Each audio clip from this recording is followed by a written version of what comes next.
Friends দেখা হয়ে গেল তোমাদের। তো ফ্রেন্ডস কান্দার সুরটা তোমরা তো বুঝেই গেছো, তার কারণ আমার স্বামী সেটা কানলো। হ্যাঁ, আর আমার স্বামী কিন্তু বাইরে আছে, বিদেশে। মোটামুটি 3 বছর হয়ে গেল আমার বিদেশ আসা আর কি। তো এটা হলো মামি শাশুড়ি আর আমার স্বামী, ওই যে মোবাইলে দেখতেই পারতেছো তোমরা। তো আমার মেয়ে বলে, মা আমি দেখবো না, আমাকে খুব লজ্জা লাগে, আমার মান সম্মান শেষ করলো, মা আমি কোথায় মুখ দেখাবো, মরাই ভালো, আমাকে কেন জন্ম দিয়েছো মা, এরকম করে আমাকে কান্না করে আর বলে। এই জায়গায় কিন্তু মোটামুটি 10-12 জন মানে মানুষই দেখতেছে এই ভিডিওগুলা। আর আমার মেয়ে কিন্তু দেখে না, মেয়ে একটু ফাঁকে আছে, কয় আমাকে আমি দেখবই না, আমি ওগুলা ডিলিট করো ডিলিট করো। তারপরে কিন্তু আমি কয়দিন পরে ডিলিটও করেছি অবশ্যই। স্বামীর মনে যে এত কিছু ছিল আমি স্বপ্নেও ভাবি নাই, কখনো ভাবি নাই। ও না 10-12 বছর থেকে এরকমই করতো। তারপরে আমি ভালো করেই বলতাম যে তুমি যদি বিয়ে করো আমাকে বলো আগে। ওই দেখ। হ্যাঁ। আর এগুলা ভিডিও কিন্তু সবাই দেখেছে, কায়ও তারপর বলতাম যে মেয়ে তো বড় হয়েছে, তো মেয়েকে আমার মেয়ে না যখন একা থাকে খুব কান্না করে, খুব কান্না করে। আর মেয়ে বলে যে মা এগুলো দেখার আগে যদি আমার মরণটা হলো হয় আমি খুব শান্তি পেতাম গো মা। তা আমি বললাম কি করবি রে মা, কপালটাই খারাপ আমাদের, আমারও যদি মরণটা হতো আমিও খুব শান্তি পেতাম। তো কেন যে কান্না করে জানি না, এত ফুর্তি থই এনজয় রেখে, হ্যাঁ কেন কান্না করে ও?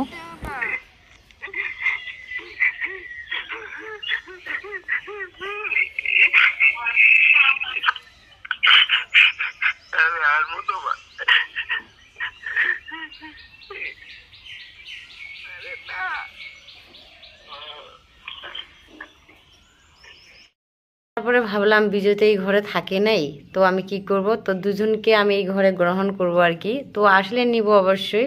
তো দেখো এই যে মামি ভাগনার ফটো আমি কি সুন্দর করে আমি ওয়ালে রেখে দিছি। আর আমি একদম ফটো বানাইছি, কারণ তার কারণে একটা একটা স্মৃতি আমার স্বামীর, কারণ মামিকে একটা মানে ভাগনায় বিয়ে করেছে বলে কথা, তাই তো।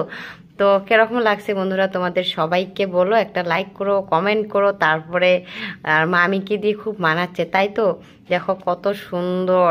আর এই মেয়েটা না অনেক ছেলেকে কিন্তু কিও করেছে, ইউজ করেছে, আবারও সব কিছু দেখায়। তোমরা ওকে কমেন্ট করো, ওরও একটা ইউটিউবের চ্যানেল আছে, তো সেটাও বলবো তোমাদেরকে। আর অবশ্যই মানে কি বলবো, আর এইটা তোমরা ওকে একটু লাইক কমেন্ট করো। আর তোমরা যদি দেখতে চাও ওকে একটু কমেন্ট করে বলিও যে আমাকে দেখাও, অবশ্যই দেখাবে ও, সবটা ও রাজি আছে। তাকে নিয়ে ও সংসার করছে আমার স্বামী, তা করুক। আমার মেয়ে বড় হয়েছে, কারণ আমার মেয়ে কি বলবো আর, বলছে এখন বলছে আমি বাবাকে আর পরিচয় দিব না। আর আমার যে নিজের নিজের আর কি মামা শ্বশুর আছে, এটাও মানে আমার কাকি শাশুড়ির নিজের ভাই বউ আর কি এটা। আর তারপরে মামা শ্বশুরও বলছে আমি ভাগনা বলে এখন পরিচয় দিব না, আমি যা করছিলাম আগে, এখন আর পরিচয় দিব না। আর অ্যাকচুয়ালি কি আসতেও দিব না, আমি গিয়েছিলাম তো, সেটা আমার সঙ্গে মানে সঙ্গে আর কি সব কথা বলেছে আমার মামা। তো এরকম আর কি কয় আমি বাড়িতে উঠতেই দিব না, আমাদের বাড়িতেই কি এরকম করে আসে ও। তো যাই হোক, অনেক এগুলা কথা বললে অনেক কথাই হয়।